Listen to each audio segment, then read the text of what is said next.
If you have an iPad and a stylus, here's an easy way to take your whiteboard lecture online.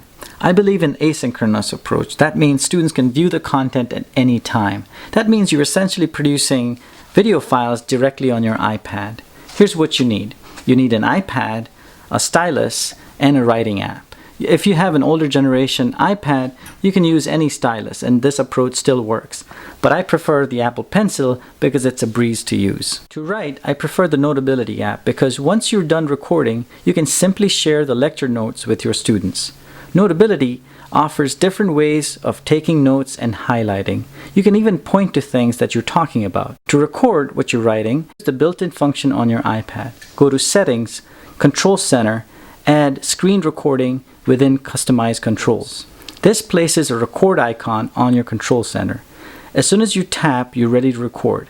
However, this does not record your voice unless you long tap to activate that function. Finally, let me end with this tip. Do not make an hour-long video. Keep it short. You do not have to span the full lecture period. Video content can quickly become dense for students to digest. So I hope you can make the most of this option.